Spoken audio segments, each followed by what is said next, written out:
Hello everyone, welcome to Saras's classes. So in this video, let us discuss the following question. So the question is about the instrumental in Solow's growth model and what are its limitations, right? So we are going to study about the Solow growth model. So let us first discuss what Solow growth model is, okay? So Solow growth model is basically an exogenous model, okay, where we assume that the technology is exogenously given and it is not determined within the system. So this is one of the assumptions. Apart from that, the production function exhibits constant returns to scale and there is diminishing returns of marginal productivity of capital. So these are the few assumptions on which the Solow model is based. Now let us have a look at the instruments of this particular Solow growth model, right? So first of all, this is called the neoclassical growth model, right? So this is the neoclassical growth model, right? And here we try to explain the long run growth of an economy, right? And how do we try to show the long run growth? Via the capital accumulation. Like, what is the role of capital accumulation in technological progress, in driving the economic growth? So this is the objective of the model. So if we state it, then the model emphasizes the role of capital accumulation and technological progress in driving economic growth over time. Now let us discuss some key features. So number one is about, in order to find out that level of capital accumulation where there is steady state equilibrium. So in a Solow growth model, a steady state equilibrium is what? It is the amount of capital accumulation at which the growth rate, right? The delta K, that is the growth rate, is exactly equal to the investment, that is S into Fk. So that is the point, right? So let us see what it has to say. The key feature of Solow growth model is the concept of steady state, which is a state of equilibrium where growth rate of output per capita. So when we say growth rate of output per capita, so I'm talking about small y, right? It is constant. The model predicts that in the long run, an economy will reach a steady state where the capital stock per worker, output per worker, and consumption per worker are constant. So this is one important implication, right? So where is the point of steady state equilibrium? At the steady state equilibrium, that is the amount of capital accumulation K star. At that point, what are the things that should be equal? So that is your capital stock per worker, that is your K by L, output per worker, that is your Y by L, and consumption per worker, that is again your C by L. These all should be constant. Now this model assumes that there are three factors of production: labor, capital, and technology, right? And technology is basically exogenously given. Now the production function here is subject to diminishing returns. That means the more capital is added, the marginal product of capital will decrease. That is, if we write down, then the production function is y is equals to function of K comma L. Okay, so this is basically your production function, Solow growth production function. Now here the assumptions are MPK is positive, excuse me, MPL is positive, right? And these two, that is MPK and MPK, are diminished. That means this is less than 0 and this is less than 0.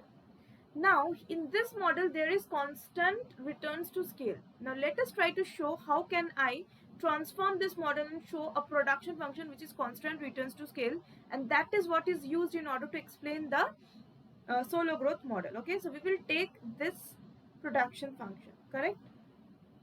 Now in order to show constant returns to scale, let us change L and K by lambda proportion. Okay, so then in this case what will happen? After changing it by lambda proportion, what do we get? You will get, since this is CRS, this exhibits CRS, so it should be lambda y is equals to function of lambda k comma lambda L. So this is your constant returns to scale. Now let lambda is equals to 1 by L. So this is the value of proportion. Then your production function will become y by L is equals to function of k by L comma L by L. Now this can be written as this y by L is output per worker, that is small y is equals to function of, let's say, small k. Now this is a production function with respect to per unit of labor that exhibits constant returns to scale, and here f dash k, that is your mpk, is positive and your mpk is diminishing, that is with more addition of output your returns, that is the mpk, will decrease. So this is the meaning. So like if we have a look at it, then it says that the model assumes that there are three factors, that is production, labor, that is labor, capital and technology. Now the production function is assumed to be subject to diminishing returns, meaning as more capital is added, the marginal product of capital decreases. So one of the limitation of the Solow's model is that it does not fully explain the sources of technological progress, right? It just says that it is exogenously given, but how we are getting the progress, how is this capital getting accumulated, how is this change taking place, that is not explained. So this is a key driver of long-term economic growth. The model assumes that technological progress occurs exogenously, hence this is also the exogenous model, right? So that is outside of the model's framework and does not provide an explanation or how it arises or how it can be stimulated. So this is the limitation, and this limitation is taken care of in the next model, that is the endogenous model, where it has been explained that technology is not something which is from determined from outside, or it is given, already given, and we are using it, but it is something which is actually within the system, and within the system there is a change, and there are investment that takes place in the form of human capital, right, economies of scale and etc. So there are so many reasons behind which there is more technological progress, and this is certainly because of the determinants of within the system and determined with the change, and not just simply given exogenously. So this is one of the limitation of Solow growth model, which is explained in the endogenous model, which is just the next model after the Solow model, right? Now this was the first limitation. Now let us talk about the second limitation. What is the second limitation? So another limitation of the model is that it assumes that all the economies have the same steady state level of income per capita, regardless of their initial level of capital or technology. So this assumption ignores the fact that some economies may have advantage in terms of natural resources or technological capabilities that allow them to achieve higher level of economic growth. That means it is trying to say that this model already assumes a given amount of technology with which the economic growth is taking place, and neglects or ignores any other possibility that there can be change in the technological progress within the system with which there can be more economic growth, and it is not just given or fixed in amount. So this is the second limitation. Then what about the third one? So Solow growth model does not take into account the factors such as government policies, institution, human capital, which can all have important effect on the long-term economic growth, right?